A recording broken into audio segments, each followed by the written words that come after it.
चट्टानों पर चिपकी लाखों सीपियां। ये जहां तक पहुंची हैं उतनी ऊंचाई तक समंदर का पानी चढ़ता है।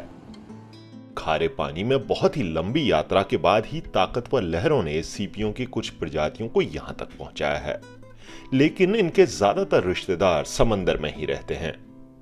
इन सीपियों पर इंसान समेत कई जीव अपनी खुराक के लिए निर्भर रहते हैं।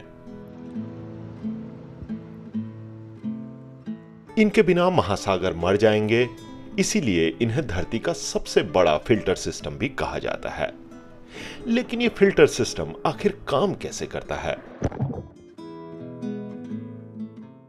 इसका जवाब सीपियों के प्रजनन में छुपा है। हमारे महासागर में असंख्य संख्या में सीपियां हैं। नर सीपियां अपना स्पर्म रिलीज करते हैं और मादा अपने अंडे। इन दोनों के मिलने से बहुत ही सूक्ष्म व असंख्य प्लैंक्टोनिक लार्वा बनते हैं।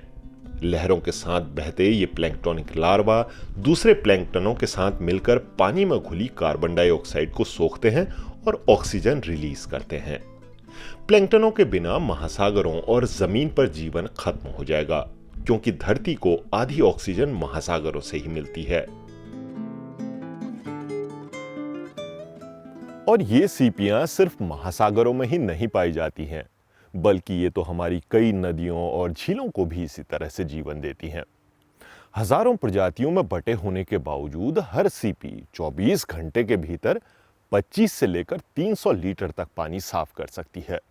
यानी अपने प्राकृतिक परिवेश में ऐसी 2 सीपियां एक दिन में 500 लीटर पानी यानी हमारी टंकी के बराबर पानी साफ कर सकती हैं। सीपियां पानी में घुले कई ऑर्गेनिक कंपाउंडों जैसे बैक्टीरिया और काई को अपने गलफड़ों में फंसा लेती हैं। ऑर्गेनिक कंपाउंडों को वे भोजन के रूप में सोखती हैं और पानी में घुले अदृश्य खनिजों का इस्तेमाल अपने कवच को बड़ा और मजबूत बनाने के लिए करती हैं। जब कोई पैरासाइट सीपियों की कुछ प्रजातियों के भीतर घुस जाता है तो वो उसके आसपास एक गोल कवच बना लेती हैं।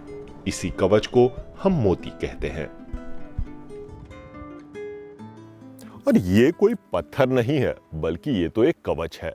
कंक्रीट के मुकाबले कहीं ज्यादा हल्का, कहीं ज्यादा मजबूत और उससे बहुत ज्यादा खूबसूरत भी। इसके भीतर छुपी सीपियों की एक और प्रतिभा को विज्ञान प्रणाम करता है, और वो है सीपियों की पत्थरों या चट्टानों से चिपकने की क्षमता। जहाजों को पलट देने वाले भीषण समुद्री तूफानों के बावजूद सीपियां चट्टान से चिपकी रहती हैं। असल में सीपी अपने प्रोटीन की मदद से एक बेहद मजबूत धागा बनाती है और फिर चट्टान से चिपक जाती है। अमेरिका के प्रतिष्ठित मैसाचुसेट्स इंस्टीट्यूट ऑफ टेक्नोलॉजी के वैज्ञानिक बीते कई साल से इस तकनीक की नकल करने की कोशिश कर रहे हैं।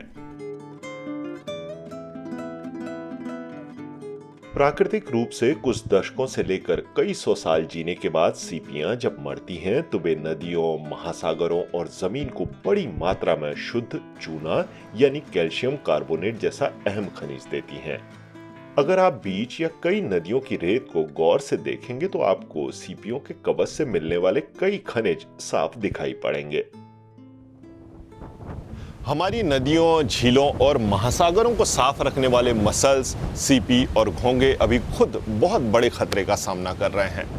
पानी का तापमान 28 डिग्री सेल्सियस होने पर घोंगे मरने लगते हैं, सीपियां मरने लगती हैं, उनका कवच बनना बंद हो जाता है। इटली और मोंटेनेग्रो के एक्सपेरिमेंट्स में ये बात साबित हो चुकी है। दूसरी तरफ वायुमंडल में जितनी ज्यादा CO2 बढ़ेगी उतनी ही ज्यादा CO2 यानी कार्बन डाइऑक्साइड हमारे महासागरों में भी घुलेगी, क्योंकि महासागर CO2 को सोखते हैं और CO2 के वजह से महासागरों का अम्लीकरण होता है, एसिडिफिकेशन होता है। इसकी वजह से भी सीपियां और घोंगे जो है उनका विकास बाधित होता है, वो कवच नहीं बना पाते हैं बढ़ते अम्लीकरण की वजह से। पिन एंड पोस्ट का ये वीडियो आपको कैसा लगा कमेंट करके जरूर बताइए अपनी राय। अगर आपको इन्फॉर्मेशन अच्छी लगी तो इसे और लोगों के साथ शेयर कीजिए। अगले वीडियो में एक और इंटरेस्टिंग टॉपिक के साथ आप लोगों से फिर होगी मुलाकात। नमस्कार।